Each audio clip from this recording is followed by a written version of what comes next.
Oi, turma, bom dia, boa tarde ou boa noite. Não sei que horas vocês estão assistindo esse vídeo. Então, eu vim aqui gravar mais um vídeo para vocês. Como eu disse, esses vídeos gravados eles são destinados aos alunos que não conseguiram assistir nossa aula pelo Meet, pelo Google Meet, às terças-feiras. Então, esses vídeos que eu venho gravando, eles têm o mesmo conteúdo das nossas aulas ao vivo, tá bom? Então, aqueles que não conseguiram assistir nossa aula ou aqueles que querem rever o conteúdo, esses vídeos são destinados a vocês, tudo bem? Na aula de hoje a gente vai dar prosseguimento ao nosso projeto que visa estudar a cidade de Belo Horizonte e a história por trás da cidade, da construção de Belo Horizonte, porque como a gente viu, a história ela não é só uma ciência que estuda o passado, ela é uma ciência que estuda o passado para entender melhor o presente. Então eu acredito que todos nós andamos bastante por Belo Horizonte e a maioria de nós talvez não conheça a história de Belo Horizonte. Então eu vejo que estudando a história de Belo Horizonte ajuda a gente a estudar quem nós somos também dentro dessa cidade e o que é essa cidade que nos rodeia. Então a gente vai para a nossa segunda aula desse projeto. A nossa primeira aula foi destinada para a gente estudar a história por trás da cidade. A gente estudou que Belo Horizonte foi a primeira cidade e capital planejada do Brasil. Então, foi uma cidade planejada depois da proclamação da República e ela foi planejada para demonstrar esses ideais de modernidade, esses ideais republicanos, esses ideais de modernidade mesmo. Então, foi uma cidade planejada. Outra coisa que a gente estudou foi que antes a capital era Ouro Preto e a capital foi transferida aqui para Belo Horizonte depois. E a gente viu o porquê dessas questões, porque Ouro Preto ainda estava muito ligado às questões coloniais e como o Brasil queria se lançar como um país moderno, como essa nova era da modernidade, Minas Gerais precisava de uma nova capital que demonstrasse essa modernidade. E essa capital foi Belo Horizonte. Outra coisa que a gente estudou também que no começo, Belo Horizonte foi inaugurada em 1897 com o nome de Cidade de Minas, e esse nome só foi trocado para Belo Horizonte em 1901. A gente estudou que no planejamento da cidade, a cidade foi planejada para ser contida pela Avenida do Contorno, então a cidade só aconteceria ali dentro, e foi uma cidade planejada para poucos habitantes, como a gente viu. Foi uma cidade planejada para de 100 mil a 200 mil habitantes, o que para uma capital é pouco. E aí a gente viu que foi uma cidade pensada nas elites, foi uma cidade pensada nas elites, uma cidade pensada nessa modernidade que tinha como molde as questões europeias e as questões de fora do Brasil. E a gente viu também que Belo Horizonte é uma cidade de muitos contrastes. O primeiro contraste que a gente viu foi o fato de que vieram muitas pessoas de fora para construir a cidade, trabalhadores, operários, mas esses operários e trabalhadores que construíram a cidade não acharam espaço dentro da cidade para morar. Então esse foi um dos primeiros contrastes que a gente estudou. Nessa aula de hoje, a gente vai estudar as questões referentes às transformações de Belo Horizonte. Como que Belo Horizonte cresceu, como que Belo Horizonte, de uma cidade que foi destinada para poucas pessoas, se tornou essa grande metrópole que ela é hoje em dia. Bom, a gente vai começar a nossa aula. Antes de começar a aula, eu queria falar um pouco sobre a atividade que eu passei para vocês semana passada. A atividade que eu passei para você semana passada, ela não precisava de pesquisa na internet. Ela consistia em a gente recorrer às nossas próprias memórias. O que eu pedi para vocês? Para vocês, em forma de texto, escreverem e relatarem os lugares da cidade que vocês já visitaram e que te marcaram. Então, para isso, a gente tem que buscar mesmo na memória, lembrar os lugares que a gente já ocupou na cidade e pedir também para que vocês escrevessem lugares que vocês gostariam de visitar, tá bom? Algumas pessoas já me enviaram essa atividade. Essa atividade ela tem um prazo até o dia 11 desse mês. E caso alguém não consiga enviar essa atividade, ou tenha algum problema de prazo, ou está com dificuldade, eu peço que me chame no WhatsApp para a gente poder conversar, porque eu quero poder ajudar. Assim. Então, todo mundo que não conseguir entregar até o dia 11, eu vou pedir que me chame no WhatsApp para que eu esteja a par do porquê que não está conseguindo entregar, para que a gente possa solucionar. Como eu disse para vocês, esse é um ano atípico e um ano que tem sido as coisas muito difíceis, e eu acredito que juntos as coisas ficam mais fáceis. Então a gente tem que caminhar juntos mesmo. Se vocês estiverem com qualquer dificuldade ou problema, podem me chamar, tá bom? Então hoje a gente vai para a nossa aula, e nossa aula ela visa falar sobre Belo Horizonte e suas transformações. Como a gente viu, Belo Horizonte ela foi idealizada e lançada e pensada para ser uma cidade moderna, uma cidade que transmitisse modernidade. Como primeira cidade, capital planejada do Brasil, Belo Horizonte foi pensada para ser um símbolo de modernidade, um símbolo de uma nova era.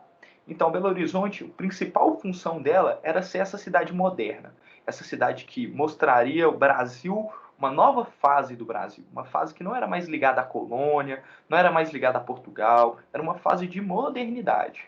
E para transmitir esse sentido de modernidade, foram usados recursos ligados ao ramo das ciências. Porque, como Belo Horizonte queria se mostrar como uma cidade moderna, ela teve que usar recursos que demonstrassem essa modernidade. E a gente vai estudar um pouco desses recursos. Recursos que transmitem modernidade. Um dos principais recursos usados por Belo Horizonte foi a fotografia. Algo que hoje em dia é tão banalizado e tão comum para a gente, né? A gente tem o nosso celular e a gente tem a fotografia na palma da nossa mão. Mas nessa época, quando o BH foi inaugurada, em 1897, o uso da fotografia era associado à modernidade. Foi bastante utilizado na nova capital, com a finalidade de demonstrar as dimensões grandiosas da cidade. Então, assim, como eu disse, BH queria se mostrar como uma cidade moderna, e para se mostrar como uma cidade moderna, ela tinha que mostrar para as outras pessoas que não estavam aqui a grandiosidade da cidade. Então, a fotografia foi algo muito utilizado na cidade. E é algo muito legal, porque hoje em dia a gente tem ainda acesso a essas fotografias que foram tiradas e aí a gente consegue entender um pouco de como que foi esse processo de construção. Então, a fotografia foi um desses elementos e recursos utilizados que demonstravam a modernidade da cidade. Aqui eu trouxe um registro da inauguração da nova capital. Essa daqui é onde era a estação de trem. E a gente consegue perceber que a cidade ainda está sendo construída. Então a cidade ela foi sendo construída ao longo do tempo, mesmo depois que ela foi inaugurada. E uma coisa que a gente consegue perceber muito é que através dessa foto a gente consegue ver muitas pessoas chegando. Então era uma cidade que a princípio chamou muitas pessoas para construírem a própria cidade. E um desses recursos que ela lançou para se mostrar como uma cidade moderna foi a fotografia. Outros recursos que foram utilizados também por Belo Horizonte para mostrar essa modernidade foi a presença constante de luz elétrica, tanto nas casas como nas ruas. Que hoje em dia é tão comum, né? Todo mundo tem luz elétrica em casa, todo mundo tem luz elétrica na rua, mas nesse período a luz elétrica não era algo comum. Ainda mais nas cidades do interior, não eram comum. Então BH quis se lançar como uma cidade moderna, demonstrando que tinha luz elétrica nas casas, que tinha luz elétrica nas ruas, as ruas eram iluminadas. Então esse era mais um símbolo de modernidade que Belo Horizonte queria transmitir e usou para transmitir essa modernidade. Uma outra coisa foi a estação de trem e o bonde instalado na Afonso Pena, que esses eram símbolos visíveis de coisas modernas. Porque cidades do interior, primeira coisa, não, muitas delas não tinham trem, que já era algo que trazia pessoas para a cidade, e quase nenhuma tinha bondes instalados.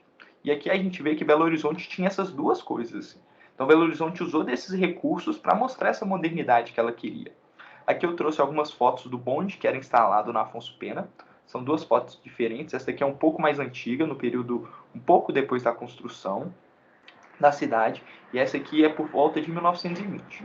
Esse bonde, ele é um símbolo muito visível, assim, para aquelas pessoas que vinham do interior, viam um bonde elétrico subindo Afonso Pena e levando pessoas para o serviço, para as áreas de comércio. Era algo que denotava essa modernidade. Então, para as pessoas que não estavam acostumadas com isso, chegar na cidade e ver luz elétrica nas casas, nas ruas, um bonde subindo e descendo Afonso Pena, era algo que demonstrava mesmo essa modernidade. E um dos principais recursos que Belo Horizonte usou para transmitir a modernidade da cidade foi a arquitetura. A arquitetura ela foi muito pensada e a arquitetura foi um dos principais recursos utilizados para transmitir a modernidade da cidade. Foi por meio da arquitetura que o passado e toda a tradição colonial seria esquecida. Então, a gente vê que Belo Horizonte quis se lançar como essa cidade moderna através principalmente da arquitetura, dos prédios, dos palácios, das ruas largas, das avenidas largas, como a gente viu, as ruas da cidade do centro são planejadas, são ruas que quando a gente vê de cima e a gente vê pelo mapa, são ruas que formam um tabuleiro de xadrez, que formam formas geométricas. E a gente vê aqui, eu trouxe dois contrapontos para a gente entender como que era essa arquitetura de Ouro Preto, que era a antiga capital, e como que era essa arquitetura dessa nova capital moderna. Aqui em Ouro Preto a gente vê uma arquitetura muito ligada ainda a moldes coloniais, uma arquitetura com casas muito simples e casas que lembram mesmo a época colonial, igrejas que lembram as questões coloniais. Aqui a gente não vê prédio nenhum, Ouro Preto não tem prédio nenhum, só casas. E a gente vê que é um terreno muito irregular, Ouro Preto, onde é construído e tudo mais. E aqui a gente vem para o contraponto de Belo Horizonte. Belo Horizonte a gente já vê que tem avenidas muito largas, que tem prédios, que tem praças, que tem uma estação de trem, que tem casas, que tem coisas que denotam essa modernidade, que tem ruas arborizadas. A gente vê aqui que é Afonso Pena. A gente vê essas questões. Então, a arquitetura foi a principal forma que BH utilizou, o principal recurso utilizado por BH para demonstrar essa modernidade que ela gostaria de demonstrar para a cidade. Então, para a gente analisar um pouco dessa questão de como que a cidade era vista, eu trouxe alguns relatos e algumas fontes históricas. Na nossa primeira aula, a gente estudou o que são documentos históricos. E os documentos históricos, eu disse para vocês que são os vestígios que o homem deixa ao longo do tempo, que nos possibilitam estudar aquele tempo no qual aquele vestígio foi deixado. E aqui eu trouxe alguns relatos da época, e esses relatos são muito importantes para a gente entender como que as pessoas viam Belo Horizonte no ano da construção dela. Será que Belo Horizonte era essa cidade moderna mesmo? Aqui eu trouxe um relato do Azevedo, que era um jornalista, então a gente já tem que pensar que ele era um jornalista, ele já estava escrevendo para um jornal, isso muda a forma com que ele escreve, mas é um relato muito bacana, eu vou ler para a gente aqui. Nessa primeira visão rápida e fugaz, Belo Horizonte me deu uma bela impressão de opulência e grandeza. Opulência é grandiosidade. Nem uma rua, tudo avenidas, nenhuma habitação modesta, tudo palácios, palacetes ou casas de aparência nobre, sacrificando ao jardim uma boa parte do terreno.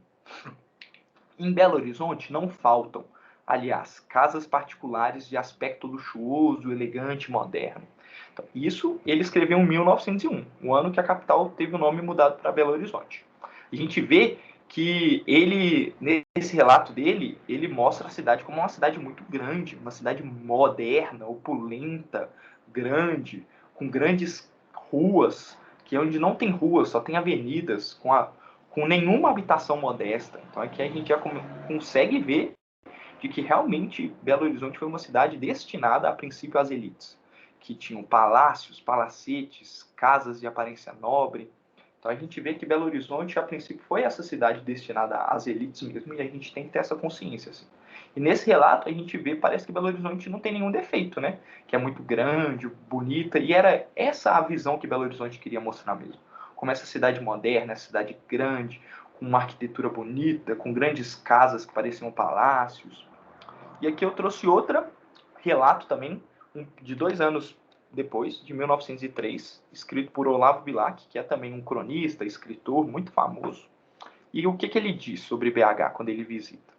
Como por milagre, no meio de um rude sertão, uma bela cidade moderna, com avenidas imensas, com palácios formosos, com admiráveis parques, pelas ruas longas e arborizadas rolam bondes elétricos, lâmpadas elétricas fulgaram entre prédios elegantes e higiênicos. Motores elétricos põem em ação nas fábricas as grandes máquinas cujos ronron contínuo entoam os hinos de trabalho e da paz. Então a gente vê mais uma vez esse relato desse visitante, foi o Olavo Bilac, demonstrando como que a cidade era uma cidade moderna, que no meio de um sertão se formou uma cidade moderna, com grandes avenidas. Aí aqui a gente vê os aspectos que eu disse para vocês anteriormente, que eram os bondes elétricos, as lâmpadas, os prédios grandes, tudo isso que demonstrava mesmo essa questão de modernidade que a cidade gostaria. Mas quando a gente olha esses relatos dos visitantes, a gente pensa que é uma cidade muito perfeita. Não parece que não tem nenhum defeito? Mas isso é uma coisa que a gente sempre tem que prestar atenção. Quando a gente quer estudar por trás da cidade, o que é a cidade, a gente não tem que olhar os relatos dos visitantes. A gente tem que olhar os relatos dos moradores, porque os relatos dos visitantes demonstram que a cidade é maravilhosa. Mas será que os moradores veem essa cidade como maravilhosa? Uma coisa que aconteceu muito em Belo Horizonte foi quando a mudança da capital foi anunciada de Ouro Preto para cá, muitas pessoas que moravam em Ouro Preto vieram para cá, para Belo Horizonte, construir a cidade. E uma coisa que aconteceu foi que, quando anunciada a mudança da capital de Ouro Preto para Belo Horizonte, muitos moradores de Ouro Preto vieram para cá construir a cidade. E diferente da visão dos visitantes, esses moradores que vieram construir a cidade a enxergavam de uma maneira diferente. Por que enxergavam de uma maneira diferente? Porque essas pessoas que vieram para cá, elas estavam acostumadas a uma outra lógica de cidade. Uma lógica da cidade do interior, onde não era necessário ter avenidas e ruas largas. Então, muitos deles não enxergavam o porquê dessas ruas, o porquê dessas avenidas muito largas, o porquê de prédios, por que de avenidas muito largas? Para muitos dos novos moradores, desacostumados com os aspectos da cidade, as ruas largas, as grandes avenidas e viadutos não faziam muito sentido, visto que a princípio nem automóveis havia para ocupar esses lugares. E isso é uma coisa interessante da gente pensar. Porque muitos desses moradores que moravam na cidade, estavam construindo a cidade, eles não enxergavam o sentido pelo qual ter grandes avenidas se nem carros tinham para ocupar essas avenidas nessa época. Não vinham o porquê de ter ruas tão largas se nem pessoas para andar nessas ruas tinham. Então essa lógica por trás dessa nova cidade, para as pessoas que vieram do interior, era muito diferente, assim. Elas estavam desacostumadas a essa lógica da cidade grande, essa lógica dessa capital moderna. E aí a gente vê que, mais uma vez, Belo Horizonte, ela foi uma cidade pensada nas elites. Não foi pensada nessas pessoas que vieram do interior e tinham uma lógica de vida diferente. E aqui eu trouxe um relato, através dos relatos daqueles que moravam na nova capital nesse momento, podemos perceber que as novidades e os novos equipamentos que a cidade comportava estavam distantes dessa modernidade anunciada pela capital. Porque quando a gente vê nos relatos dos visitantes, parece que tudo na cidade dava certo, não era? Agora a gente vai estudar um pouco através de um outro relato.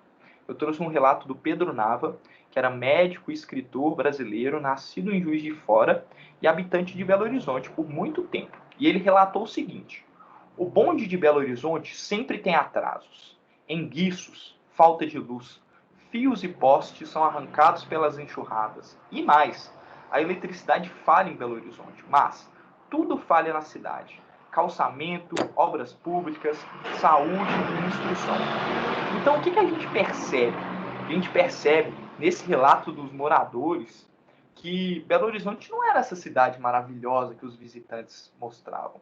A gente percebe que Belo Horizonte, a princípio, ela foi construída para ser uma cidade moderna, foi construída para ser uma cidade muito mais de aparência do que praticidade. Igual a gente vê. Belo Horizonte realmente tinha um bonde que subia Afonso Pena, mas era um bonde que atrasava, que dava enguiços, que pela falta de luz não funcionava. Belo Horizonte realmente tinha luz elétrica nas ruas, mas os fios e postes eram arrancados pelas enxurradas. A eletricidade em Belo Horizonte realmente existia, mas ela falhava. E aqui, como ele diz, tudo na cidade falha. O calçamento falha, as obras públicas falham, a saúde falha e a instrução falha. A gente vê que para as pessoas que moram aqui, elas conseguem perceber realmente como a cidade é. Porque para as pessoas que visitam, a cidade nessa época ela era muito bonita mesmo. Era uma cidade que atraía muitas pessoas, mas era uma cidade muito mais de aparência do que praticidade. Quando as pessoas começam a morar na cidade de Belo Horizonte, elas começam a perceber que essa modernidade era uma modernidade muito aparente e pouco prática. Então, através desses dois contrapontos, dos visitantes e dos moradores, a gente consegue pensar que Belo Horizonte sempre foi essa cidade para ser vista. E a princípio não era tão prática, era mais para ser vista, uma cidade bonita e moderna. E isso é uma questão que até hoje atinge os dias de hoje e a gente tem que pensar muito assim. Agora eu vou falar um pouco sobre esse crescimento da cidade, crescimento, como que a cidade se deu. Em 1901 a cidade teve o nome trocado para Belo Horizonte e no início, os primeiros anos como capital foram relativamente tranquilos. A partir de 1910, as esferas administrativas e públicas da cidade começaram a se estabelecer melhor. Porém, até a década de 20, a cidade não sofreu um aumento populacional muito grande. A cidade, ela, a princípio, como ela se lançou como essa capital moderna, ela chamava muitos visitantes, mas poucas pessoas vieram para morar. Então, até a década de 20, a cidade teve um aumento populacional muito pequeno. Muito pequeno. Poucas pessoas vieram para morar, era uma cidade muito tranquila, e isso a gente percebe até a década de 20. Eu trouxe mais um relato para a gente perceber como que a cidade era tranquila nesses primeiros anos. Então, a gente podemos perceber através de outro relato, de Beatriz Borges, moradora da cidade, desde as primeiras décadas, o que ela fala? O movimento na Rua da Bahia era muito pequeno e enxergávamos o bonde que ia subir quando este saía da Avenida Afonso Pena. O movimento da Rua da Bahia, que é uma das principais ruas do centro, era muito pequeno, então a gente já vê que tinha poucas pessoas andando pelas cidades, e tinha tão poucas pessoas que o bonde que saía da Afonso Pena, ele podia ser visto pela Rua da Bahia, porque não tinha muito movimento, não tinha muita coisa. Então até a década de 20, a cidade ela não cresceu muito. Tá bom? Belo Horizonte durante a década de 1920. Durante a virada para a década de 1920, Belo Horizonte contava com cerca de 55 mil habitantes, o que é muito pequeno para uma capital. A capital ainda sofria com reflexos da Primeira Guerra Mundial, que aconteceu de 1914 a 1918. Isso é uma coisa que a gente tem que prestar muita atenção quando a gente estuda história, porque igual a gente está estudando a história de Belo Horizonte. Mas ao mesmo tempo que a história de Belo Horizonte está acontecendo, a história do mundo também está acontecendo, ela não para de acontecer. Então, coisas que acontecem fora de Belo Horizonte atingem a cidade de Belo Horizonte da mesma forma que atingem o Brasil. Nesse período estava acontecendo a Primeira Grande Guerra, a Primeira Guerra Mundial, que foi de 14 a 18, e a Primeira Guerra, ela influenciou o mundo todo. Assim, ela abalou o mundo todo economicamente, socialmente, culturalmente. E esses reflexos, eles vinham até na própria BH. Assim. Por conta dessas questões que estavam acontecendo no mundo e no Brasil, BH nesse período não sofreu um crescimento populacional muito grande. Porém, a partir de 1920, a capital começou a sofrer um crescimento populacional, que fez com que a prefeitura começasse a investir cada vez mais na infraestrutura da cidade. Isso é uma coisa muito interessante da gente perceber. Porque, a partir de 1920, começam a vir mais pessoas para a cidade, e vindo mais pessoas para a cidade, a prefeitura começa a investir cada vez mais na infraestrutura da cidade. Consequentemente, a cidade vai crescendo e mais pessoas vão vindo e vai se tendo mais investimento e a cidade vai crescendo cada vez mais. Nesse mesmo período de 1920, nessa mesma década, foi feita uma nova planta cadastral para a cidade. O que é a planta cadastral? É a planta que mostra o planejamento da cidade. O planejamento inicial ele denotava desde 1897. Em 1920, com esse novo crescimento da cidade, foi necessário fazer uma nova planta cadastral. Por que uma nova planta? Porque a cidade ela foi pensada para ser em torno da contorno, e com esse crescimento populacional que a cidade vinha, a prefeitura viu que teria que expandir os bairros para as pessoas poderem morar. Então teve que se fazer uma nova planta. E essa nova planta cadastral, ela foi feita junto com a intensificação e a construção de ruas e avenidas ainda não construídas, junto com a pavimentação das ruas e avenidas ainda não pavimentadas. Então nesse processo foi planejado e foi pensado outros bairros fora da região da contorno.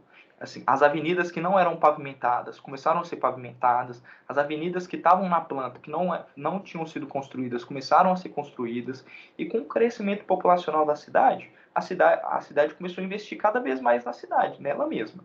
E aí, a partir de 1920, a gente vê esse crescimento da cidade.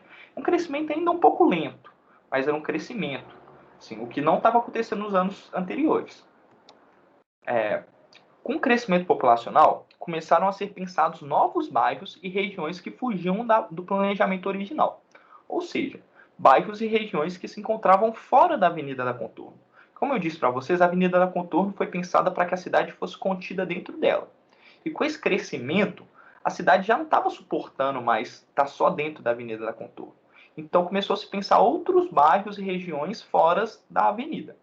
Até a década de 1930, praticamente toda a região central da cidade já estava ocupada. Toda essa região que foi planejada, essa região ali do bairro Funcionários, essa região ali que está mesmo dentro da Contorno, já tinha praticamente toda ocupada. A população se encontrava espalhada nas margens da Contorno e, em muitos casos, regiões periféricas longe do centro já estavam sendo ocupadas.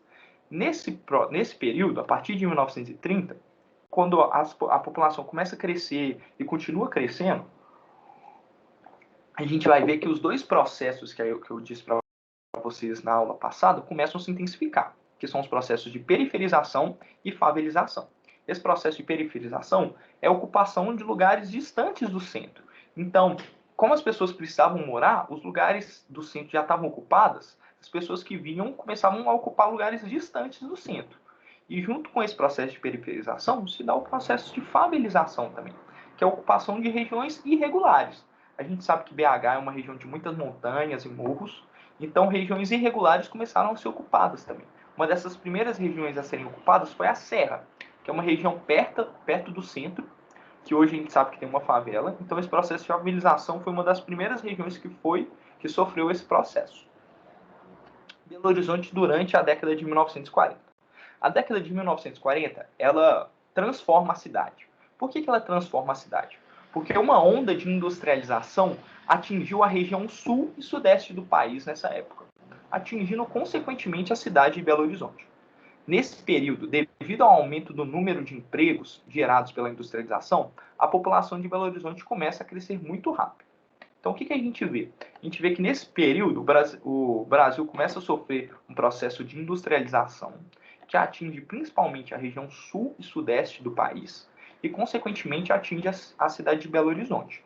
E com esse processo de industrialização, começam a aparecer muitos empregos. E uma coisa que a gente vê é que em toda cidade, em toda região, quando se tem muito emprego, o emprego chama pessoas de fora. Então começa a se ter um fluxo migratório para Belo Horizonte muito grande. Então todos esses processos que eu disse com vocês de favelização e periferização, eles aumentam muito, porque começa a vir muitas pessoas para Belo Horizonte de uma vez.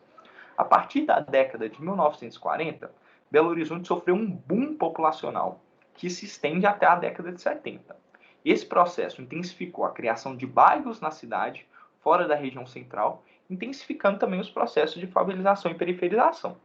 Então a gente vê que até a década de 1920 a cidade não cresceu muito. A partir de 1920 a cidade começa a crescer aos pouquinhos, e a partir da década de 1940, com essa industrialização que atinge a cidade sofre um boom populacional. Um boom populacional que faz a cidade tomar as proporções que ela toma hoje. Igual eu disse para vocês, a partir desse crescimento acelerado das pessoas e de vir muitas pessoas para a cidade, as pessoas precisavam de moradia. Então, essa região aqui que é a Contorno, que foi pensada para a cidade ser feita dentro dela, já não cabia mais as pessoas. Então as pessoas começaram, como eu disse para vocês na primeira aula, a Belo Horizonte é uma cidade planejada.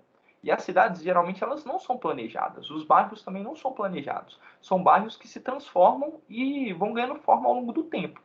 Então, o que a gente vê é que com esse boom populacional, as pessoas começam a ocupar e formar bairros fora da região central. Aí começam a se formar o bairro Caiçara, o bairro da Glória, Padre Eustáquio, Nova Suíça, Estoril. E aí, cada vez mais, com esse crescimento cada vez maior de pessoas na cidade, mais bairros distantes do centro começam a se formar. E aí, é algo que a gente vê hoje em dia, é que os bairros distantes do centro, eles necessitam de regiões de comércio também. Então, as regiões de comércio, elas começam a se formar não só na região central, mas perto de bairros longes, como a gente vê em Venda Nova, por exemplo, se formam regiões que parecem no centro, porque eles precisam desse comércio lá. Então a gente vê que a partir de 1940 todo esse processo ele se intensifica, esse processo de criação de bairros e tudo mais. E também um outro processo que é nesse período de 1940 até 1970, que Belo Horizonte se consolida como uma grande metrópole, e uma metrópole de muita importância para o Brasil. Era uma metrópole de tanta importância que ela começa a se formar uma região metropolitana em volta dela. Belo Horizonte cresce a tal nível que as regiões ao redor dela também, as cidades ao redor dela, começam a crescer também na aba delas. Então a gente vê que Sabará, Ribeirão das Neves, Vespasiano, Caeté, Nova Lima, Ibirité, Betim, todas essas cidades, Contagem, todas essas cidades começam a se formar uma região metropolitana. Então, Belo Horizonte é o centro, mas ela começa a crescer a tal nível que as regiões em volta dela começam a crescer também. E começam a ocupar pessoas que trabalham em Belo Horizonte. Isso é uma coisa que a gente vê muito. Assim. Belo Horizonte é uma cidade onde tem um comércio muito grande e pessoas de outras cidades vizinhas que compõem essa região metropolitana vêm para Belo Horizonte trabalhar. Então a gente vê que a partir desse crescimento acelerado da cidade, se começa a se formar o que a gente enxerga hoje em dia como Belo Horizonte, que é essa cidade formada pelas cidades ao interior dela também, assim, em volta dela também. A região metropolitana de Belo Horizonte é a região que compõe Belo Horizonte hoje em dia também. Por mais que as cidades não sejam cidades diferentes, são cidades que compõem a própria cidade de Belo Horizonte. Então é esse processo que atinge a gente hoje em dia. Então, esse é o nosso último slide. Como eu disse para vocês, a gente precisa enxergar esses contrastes da cidade, que a princípio Belo Horizonte foi uma cidade que quis se mostrar como moderna, mas uma modernidade que era mais para ser vista do que prática, e ao longo do tempo que a cidade começa a se consolidar como a cidade que a gente conhece hoje em dia. A partir de 1920, começa um crescimento populacional na cidade, que faz com que tenha uma nova planta para a cidade, para que se pense em novos bairros, e a partir de 1940, com a industrialização e o boom populacional, que começa a se pensar realmente os novos bairros da cidade, as regiões metropolitanas, e a gente tem que ter isso em mente, assim, que Belo Horizonte, ela não é o que a gente enxerga hoje em dia. Ela não foi sempre assim. Ela foi, ao longo do tempo, se transformando e se consolidando na cidade que a gente conhece hoje. Tá bom, gente? Então, essa foi a nossa aula de hoje. Se vocês tiverem alguma dúvida, vocês podem me chamar, tá bom? O WhatsApp está sempre disponível, é só me avisar. E a gente estudou um pouco dessas transformações da cidade de Belo Horizonte, desse crescimento dela. E na aula que vem, a gente vai estudar uma das partes que eu mais gosto, que é a parte cultural da cidade. A gente vai estudar como que essa parte cultural se desenvolveu, a gente vai estudar alguns prédios, Parque Municipal, Mercado Central, e coisas que realmente compõem quem nós somos, tá bom? Então, qualquer dúvida, vocês podem me chamar. Tchau, gente.